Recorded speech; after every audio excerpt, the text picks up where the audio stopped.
The title of the session is Creativity. What? Why? How? Alan is currently visiting professor at this Metropolitan University. His career in English language teaching began with the British Council in 1962. After postgraduate training, Alan went to work for the British Council in Yugoslavia, Ghana, Italy, France, the People's Republic of China, and India over a period of 26 years. After resigning from the British Council, he became Director General of the BBELT Educational Trust in Cambridge. He then took up post of Senior Fellow in the Department of English, National University of Singapore, where he remained for 5 years. His last full-time post was as Dean of the Institute for English Language Education, Assumption University in Bangkok, where he produced MA programs. After retiring from Assumption in 2004, he has occupied a number of visiting professorial posts in Nottingham, Durham, Malaysia, Vietnam, and Germany. Alan has published extensively, and he was series editor for the Oxford Resource Books for Teachers. He continues to write, and he remains active as a speaker at national and international conferences, now BBELT included. It was said earlier, but I think it's just worth repeating. He was given the Elton's Lifetime Achievement Award in 2012. Alan, welcome back to Mexico.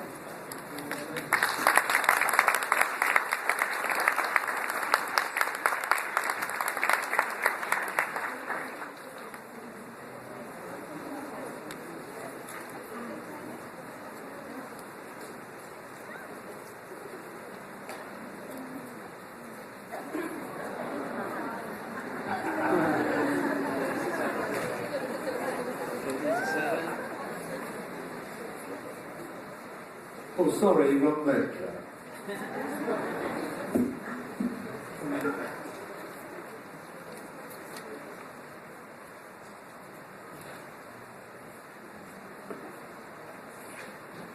Well, good afternoon, everybody.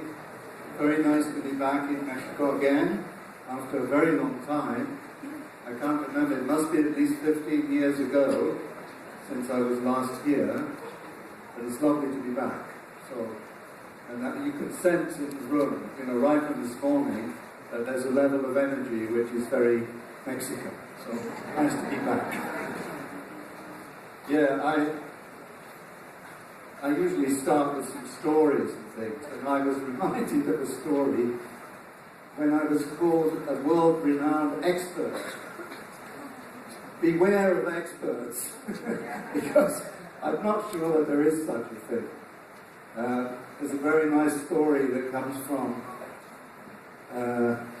Iran, actually. And it's about a man who had any number of problems. He lived in the capital city and he had money problems, he had women problems, he had children problems, he had work problems, any number of problems. So he heard about a very wise man, an expert, who lived in a far part of the country. So he thought, I must go to this place and consult this wise man. So he jumped on his horse and galloped. This is a long time ago, okay, when we still had horses. Galloped, one day, 2 days. On the evening of the third day, he arrived in this little town on a hilltop and clattered up the cobbled streets to the top. There was a house with a courtyard, and sitting on a platform like this, cross-legged, was a very wise-looking old man with a longer than mine, grey beard, white hair, somewhat like mine. And the man rushed in and said, I've got to ask you, I've got so many problems to solve. But the man said, wait a minute, my dear boy, calm down, because at the moment you are far too tired and far too excited to listen to my advice.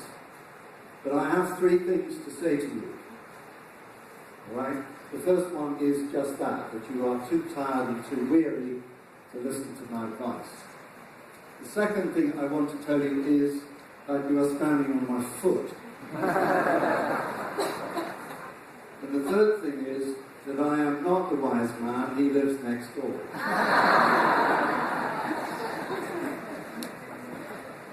Yeah, so I would like to chop and change a little bit in this. I'd like to read you a poem which has to do with my theme. This is a poem, some of you may know this poem. It's a poem by Brian Patton. Have you heard of Brian Patton? Anyone? Never mind, it's okay. And he writes a lot of very interesting poems. He writes for teenagers as well as for adults, and he writes about issues, and he writes a lot about love too. So this one is not exactly about love.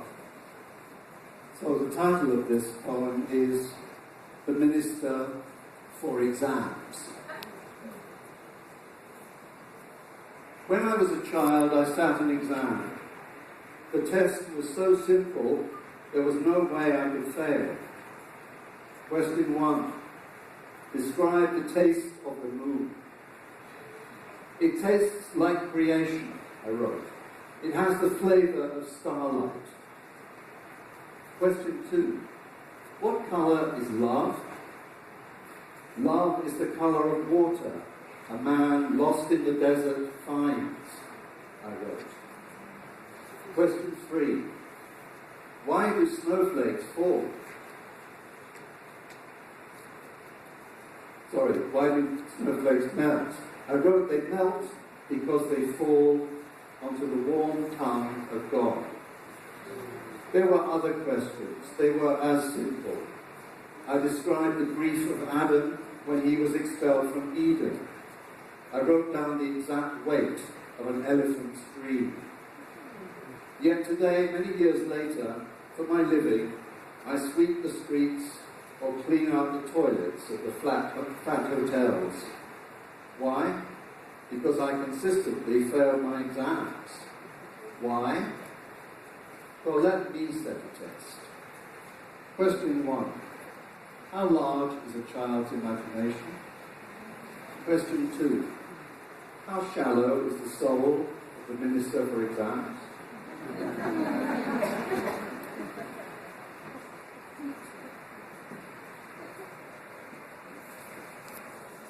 Before I move on, I'm sorry I forgot to do this. I should have done it at the beginning, but I'd really like to thank the British Council and everybody involved in organising this conference. It really is, as I said, a pleasure to be back, and I'm most grateful to them for inviting me.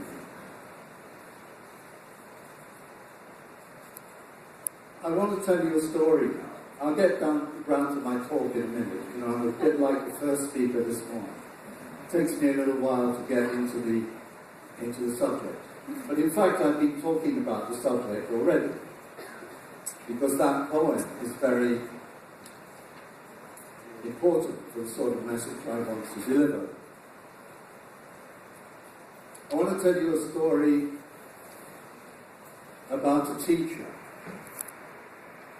And he was a very successful teacher. He got very good results with his students. But he was always telling stories. And there was always, noise and laughter coming out of his classroom. And the headmaster got very worried about this. What's going on here? They're enjoying themselves. Can't have that. So he called the teacher in and said, you're a very successful teacher, but you really have to go on telling stories all the time like this. Stories all the time. You're not doing any proper teaching, you're just telling stories. So the teacher said, well, let me tell you a story.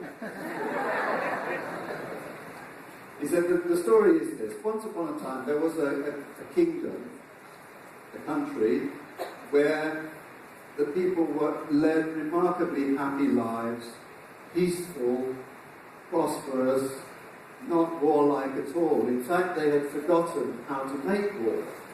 Their army was more or less, retired, most of it.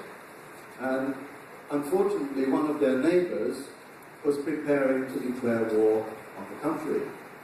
And he had nobody to organize the army. So he was desperate. He was going around the country looking for somebody who might train the troops again. And he was passing through a small town, and there was a long wall.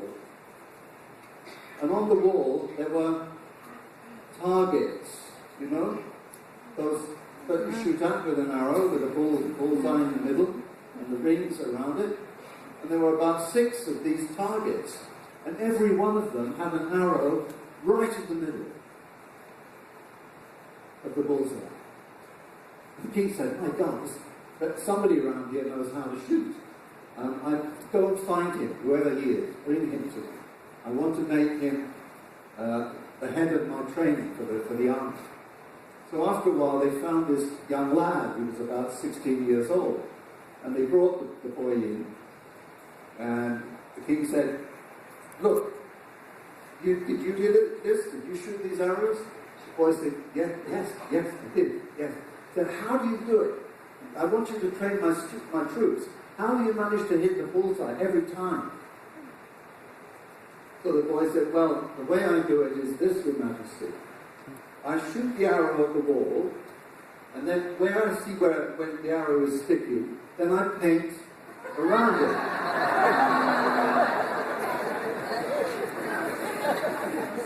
So coming back to the headmaster, so the teacher said, "You see, this is why I tell stories. Because what I do in my classroom is exactly what that young man did. I wait until I hit something interesting, and then I tell a story about it.